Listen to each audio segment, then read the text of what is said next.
स्वागतम सुखम। यहाँ उपस्थित सभी जनों को हृदयगत नमस्कार। दशहरा के इस पावन अवसर पर हम श्री वाल्मीकि द्वारा रचित रामायण के कुछ भागों का मंचन करने जा रहे हैं। आशा है कि यदि हमसे कोई त्रुटि हो तो आप क्षमा करेंगे और इस मंचन का पूर्णतः आनंद लेंगे। आपके समक्ष प्रस्तुत है मिथिला नगरी में आयोजित महाराज जनक द्वारा आयोजित माता सीता का स्वयंवर। यहाँ महर्षि विश्वामित्र के आग्रह पर श्री राम और श्री लक्ष्मण भी पधारे। तो आइए आनंद उठाते हैं। क्या यही वो शिव धनुष है? इसे उठा के चुकाना क्या बड़ी बात है इसमें? ये है वो शिव धनुष, इसे बड़े बड़े पराक्रमी नहीं उठा पाए। मेरी बारी आने दो, मैं दिखाता हूँ। जीवित रहेगा तब ना। अच्छा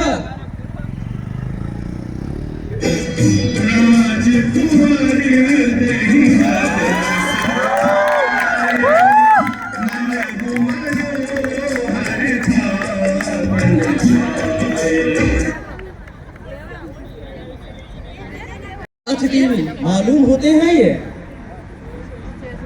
अरे राजा जनक स्वयं स्वागत करने आए हैं। समस्त गुरुजनों, देश विदेश से आए हुए राजा महाराजाओं, आप हमारा निमंत्रण पढ़कर यहाँ पर पधारे हैं। आप सभी का अभिनंदन। स्वयंवर का संदर्भ चारा देंगे। जैसा सर्वज्ञात है और सीता स्वयंवर का आयोजन किया गया है। इस स्वयंवर की शर्त यही है कि जो व्यक्ति शिव धनुष की प्रत्यंचा चढ़ाने में सक्षम होगा वही सीता का योग्य वर होगा।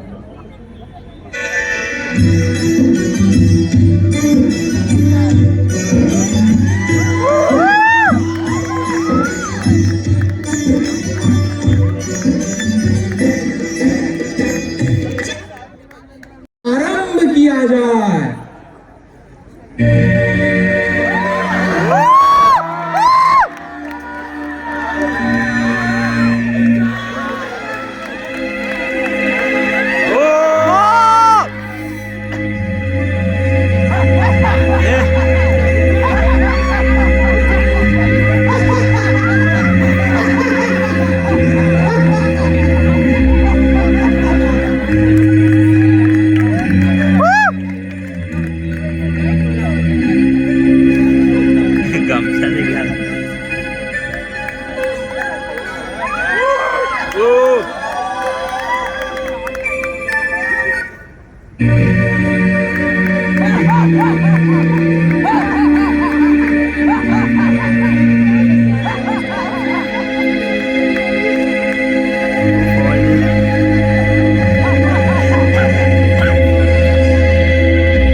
What's up?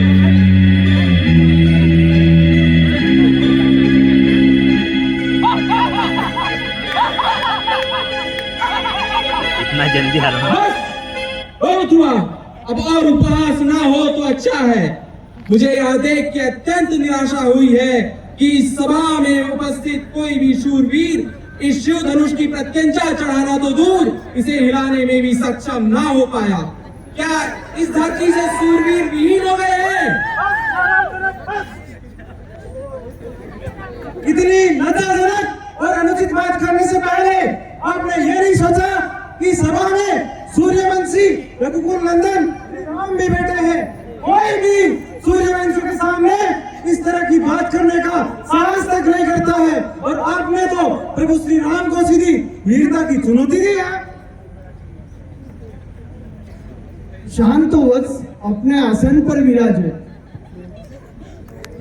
की अवहेलना करने का मनसा नहीं था वत्स। अगर किसी का अपमान हुआ हो तो मुझे क्षमा करे।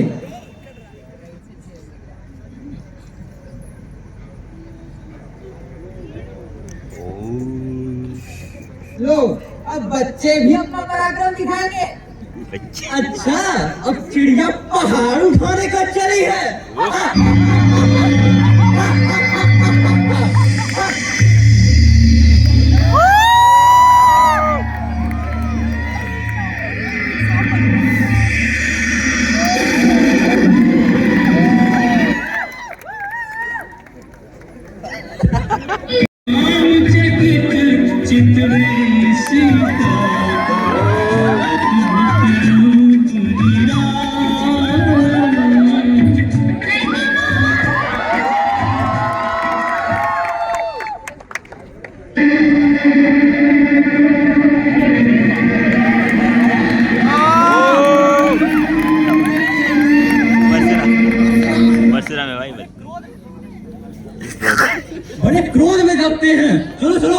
आशीर्वाद लेते हैं। दूर हटो। हर्षरोवन पुत्र जनक का भगवान परशुराम के चरणों में प्रणाम। कल्याण हो। प्रभु, ये मेरी पुत्री सीता आपका आशीर्वाद चाहती है। सौभाग्यवती भव।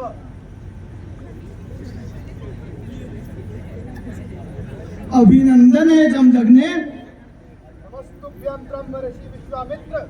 वत्स आगे आओ, भगवान परशुराम की चरण वंदना करो। अपना परिचय नहीं दिया तुम दोनों ने। आप तो स्वयं भगवान हैं और भगवान को अपने भक्त की पहचान होती ही है। यही सोचकर मुनिवर हमने अपना परिचय देना उचित नहीं समझा। प्रभु, ये अयोध्या नरेश राजा दशरथ के सुपुत्र राम एवं लक्ष्मण हैं। प्रभु, आप बड़े ही शुभ अवसर पे पधारे। आइए अपना आसन ग्रहण कीजिए। मीठे बच्चों से तुम हमें विचलित नहीं कर सकते। मूल जनक, हम महेंद्र पर्वत पर तपस्या कर रहे थे, तभी शिव धनुष के टूटने की घोर ध्वनि से हम दौड़े यहाँ चले आए। बताओ कौन है वो दुस्साहसी जिसने यह कृत्य किया है? बोलते क्यों नहीं मूर्ख जनक, किसकी मृत्यु हमें यहाँ खींच लाई है? प्रभु, शिव धनुष को तोड़ सके ऐसा साहस तो कोई आपका दास ही कर सकता है।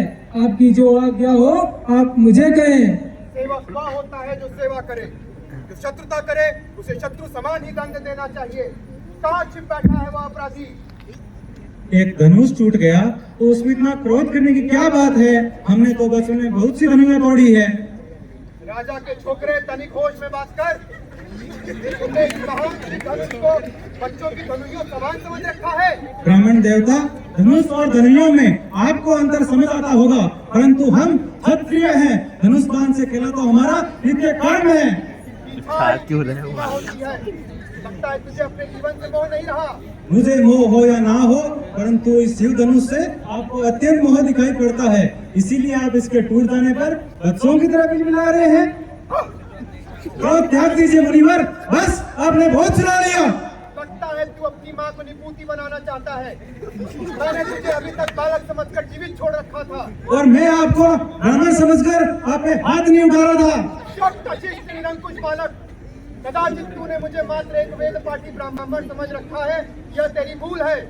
तू नहीं जानता, मैं बाल ब्रह्मचारी अति पराक्रमी वह परशुराम हूँ जिसने समय समय से क्षत्रियों का संहार कर उनके रक्त से इस धरती को सींचा है।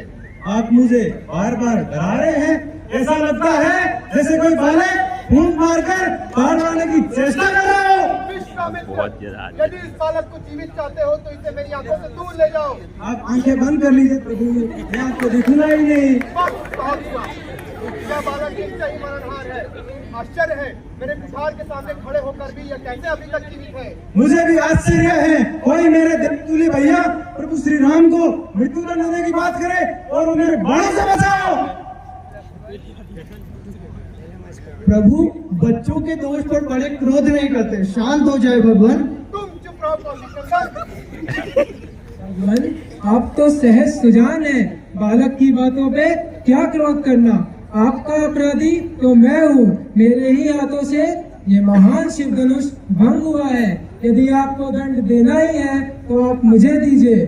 मुझे अपना दास समझ के चाहे मुझ पे कृपा कीजिए, चाहे मुझ पे क्रोध कीजिए, अथवा मेरे प्राण हर लीजिए। भगवान, तुम भी कुछ कम धूर्त नहीं हो। पहले इसी धनुष को तोड़ते हो सबको और पहन फिर रहे हो। मुझे ज्ञान सिखा रहे हो। अब यह छल और नहीं चलेगा। यदि अपने आप को राम बताकर तुम यह सोचते हो कि तुम परशुराम का सामना कर सकते हो, यह तुम्हारी भूल है। उठाओ शस्त्रों, युद्ध करो हमसे। मुनिवर, यदि रण के भूमि में हमें कोई ललकारे तो क्षत्रिय धर्म के अनुसार हम उससे युद्ध अवश्य करेंगे, चाहे वह स्वयं काल ही क्यों ना हो। परंतु हम रघुवंशियों का धर्म यह भी कहता है कि हम गौ, ब्राह्मण एवं स्त्री पर हाथ नहीं उठाते। और ब्राह्मण तो हमारे लिए सदा पूजनीय है। हमारी और आपकी बराबरी कैसे हो सकती है भगवान? हमारे बीच युद्ध कैसे हो सकता है? मुझे तो आपसे हारने में भी सुकून है। मैंने तो अपने गुरु को पहचान लिया है भगवान, परंतु आपने अपने राम को अभी तक नहीं पहचाना। द्वीप प्रवंश की अस्प्रभुताई अभय होई जो तुम ही डराई। उसी को बताता है कि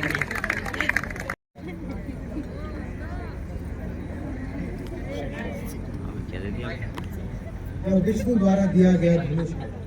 यदि तुम इस पर बाण चढ़ाने में सक्षम हुए तो निश्चय ही मेरा संदेह दूर हो जाएगा।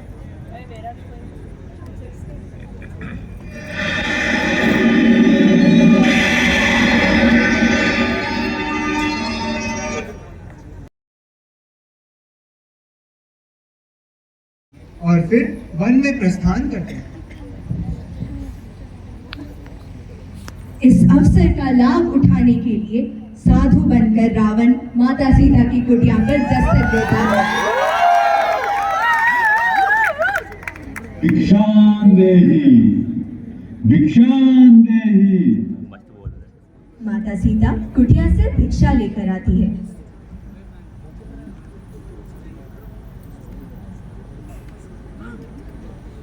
साधु रूपी रावण उन्हें बाहर आने को विवश करता है।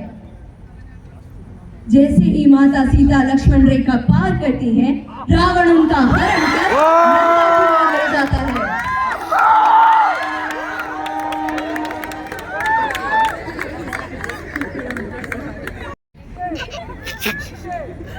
वहां वे हनुमान से भी मिलते हैं।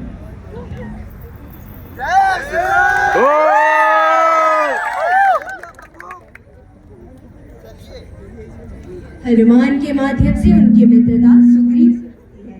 सुग्रीव उन्हें अपनी वेदना सुनाते हैं और राम बाली का वध कर सुग्रीव का राज्याभिषेक कराते हैं। बदले में सुग्रीव राम को अपनी वानर सेना का सहयोग देने का वचन देते हैं। वानर सेना के सहित वह दक्षिण की तरफ कूच करते हैं और समुद्र तट पर पहुंचते हैं। वहां से हनुमान समुद्र लांघ के लंका सीता माता की जानकारी प्राप्त करने जाते हैं, जहां उन्हें रावण बंदी बना लेता है।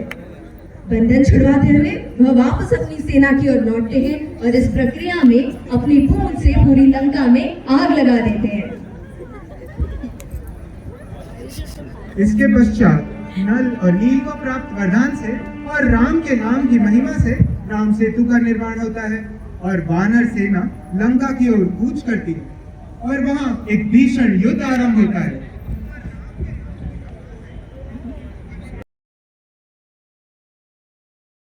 वीर सेनानियों, ये राक्षस जाति के इतिहास का वो क्षण है। अभी या तो राक्षस जाति मिल जाएगी या तीनों लोगों में इसकी जय जयकार होगी।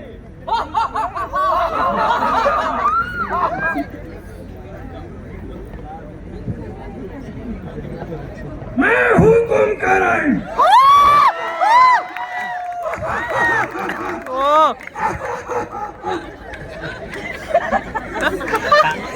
आक्रमण!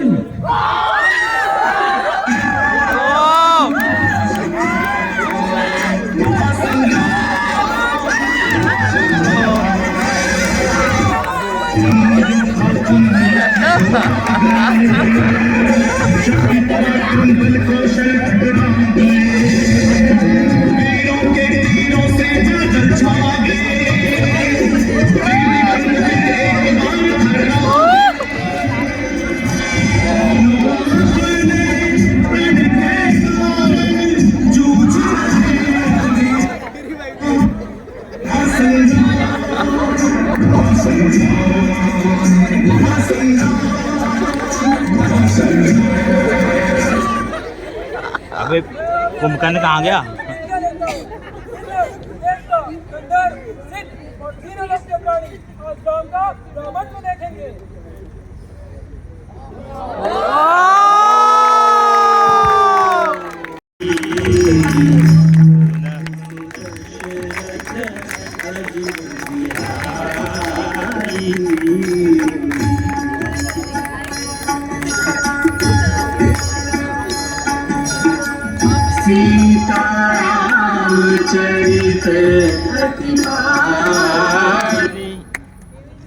विवर्णो रावणो धर्मेण च न बाध्यते तत्र रामः प्रियमस्तु सर्वजन्मानि संगृह्य। जय श्री राम।